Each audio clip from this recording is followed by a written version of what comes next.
నమస్తే, welcome to D24 news. స్థానిక మండల ప్రజా పరిషత్ కార్యాలయంలో జగ్గంపేట మండలం ప్రజా పరిషత్ సర్వసభ్య సమావేశ మండలం ప్రజా పరిషత్ అధ్యక్షులు అత్తులూరి నాగబాబు అధ్యక్షతన జరిగిన ఈ సమావేశానికి జగ్గంపేట ఎమ్మెల్యే జ్యోతుల నెహ్రూ ముఖ్య అతిథిగా హాజరై వ్యవసాయ శాఖ, విద్యాశాఖ, రెవెన్యూ శాఖ, పంచాయతీరాజ్, పశుసంవర్ధక శాఖ, ఇరిగేషన్, వైద్య శాఖ, గృహ నిర్మాణ శాఖ, ఉపాధి హామీ, ఏపీ ట్రాన్స్కో, ఏలేరు, వెలుగు, పుష్కర సాంఘిక సంక్షేమ శాఖ, మత్స్య శాఖ, రహదారులు అన్ని శాఖల అధికారులతో జరిగిన అభివృద్ధి కార్యక్రమాలపై వివరణ తీసుకున్నారు.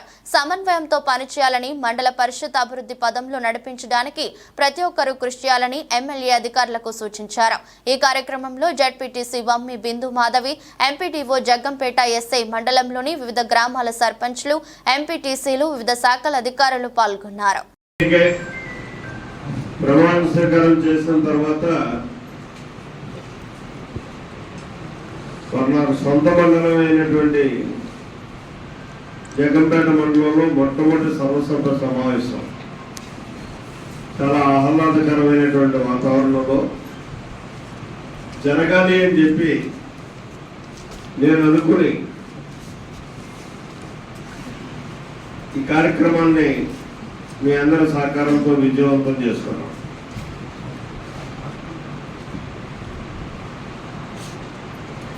మళ్ళీ జరిగే సమావేశాలు మాత్రం ఒక హార్ట్గానే ఉంటాయి. ఎందుకంటే మనందరికీ కూడా ఒక బాధ్యత ఉంది. ప్రజలు మమ్మల్ని ఎన్నో ఆశలతో ఎన్నుకున్నటువంటి పరిస్థితి. ఎంపీటీసీ సభ్యులుగా కానీ, సర్పంచులుగా కానీ, ఎంపీపీలుగా కానీ, జడ్పీటీసీలుగా కానీ, అలాగే శాసనసభ్యుడిగా కానీ, అలాగే మీ అందరికీ కూడా ఉద్యోగ బాధ్యతలు కూడా అంత బరువైనటువంటి బాధ్యతలుగానే మీ అందరికీ బాధ్యతలు ఉన్నాయి. కానీ మనం ఒక్కసారి మిమ్మల్ని మీరు ప్రశ్నించుకుంటే ఎంతవరకు, ఏ మేరకు మనం మన బాధ్యతలు నిర్వహిస్తున్నాం అలా చూసుకుంటే నిజంగా మన బాధ్యతలు మనం త్రికరణ శుద్ధిగా కానీ నిర్వర్తించి ఉంటే ఇవాళ ఇక్కడ ఉత్పన్నమయ్యేటటువంటి సమస్యలు వాళ్ళంతా కూడా చాలా మొహమాట పడ్డారనుకుంటున్నారు. తొలి సమావేశం కదా, ఎందుకులే గొంతుకెప్పడం అని చెప్పి ఆగుంటారు. అన్ని సమస్యలు ఉన్నాయి మనకు. అందులో ఇది ప్రత్యేకమైనటువంటి మండలంలో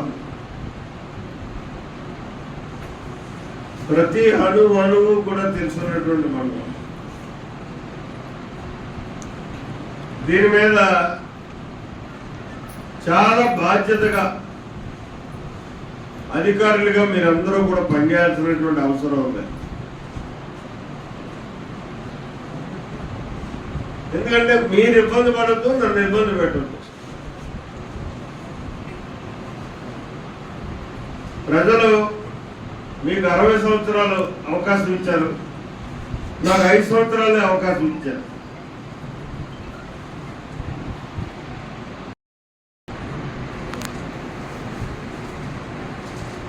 మీకంటే ఎక్కువ ఆతృత ఉంటుంది నాకు. ఆ ఆతృతలో మిమ్మల్ని కొంత ఇబ్బంది పెట్టవచ్చు నేను. అయినా తప్పదు, ప్రజా అవసరాలకు అనుగుణంగా మనందరం కట్టుబడి పనిచేయాల్సినటువంటి అవసరం ఉంది.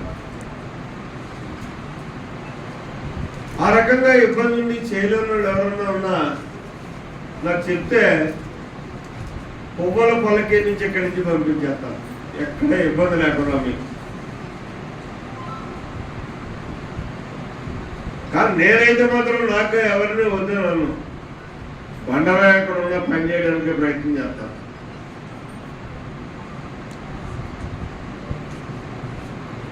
కాబట్టి మీరు సహకరించండి, నన్ను ఉపయోగించుకోండి. మనం అందరం కలిసి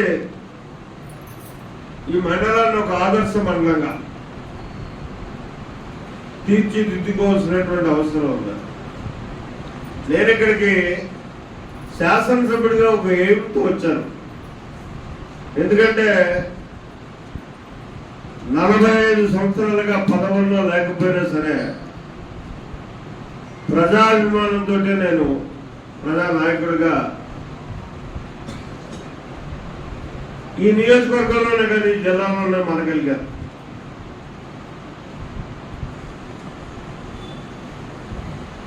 వాడు ఇప్పుడు 4వసారి శాసనసభ్యుడిగా నేను చాలా బృహత్తరమైనటువంటి కార్యక్రమాలు 4 గంటలు పెట్టుకుని ఓటర్ల దగ్గర రావడం జరిగింది. ఓటర్లను గుర్తించి ఆశించి ఇవాళ నన్ను శాసనసభ్యుడిగా ఎన్నిక చేశారు. ఇంతకంటే పెద్ద పదవులకు వెళ్ళడానికి అవకాశం ఉన్నా నాకుగా నేనైతే ప్రయత్నం చేయలే. కారణం ఏంటంటే నేను పెట్టుకున్నటువంటి టార్గెట్ అటువంటిది. నిత్యం ఇక్కడుండి మీతో మమేకమై పనిచేయగలిగితేనే ఆ టార్గెట్ నేను రీచ్ అవ్వగలుగుతాను. ఒకటి, ప్రతి సామాన్యుడికి కూడా అందుబాటులోకి అన్ని రకాల విజయంని కూడా మన ప్రాంతంలో తెచ్చుకోవాలనేటటువంటి ఆశ. అలాగే మనకున్నటువంటి నీటి సమస్యను పరిష్కారం చేసుకోవాలనేటటువంటి కోరిక. ఇంకా అంతకంటే అన్ని రకాలుగా వెనకబడినటువంటి మన ప్రాంతంలో వైద్య సౌకర్యాలు, మెరుగైనటువంటి వైద్య సౌకర్యం ఒక కార్పొరేట్ స్థాయిలో వైద్య సౌకర్యాన్ని ఒక దాన్ని మన ప్రాంతంలో ఏర్పాటు చేసుకోవాలనేటటువంటి తపన. 4వది, నిరుద్యోగ సమస్యను పరిష్కరించుకోవడమే కాకుండా ఒక సంపన్నవంతమైనటువంటి ప్రాంతంగా దీన్ని ఏర్పాటు, మన ప్రాంతాన్ని నిర్మాణం చేసుకోవాలి. అందుకు 4 మూలల 4 బడా పరిశ్రమలు తీసుకురావాలి అనేటటువంటి వాచ.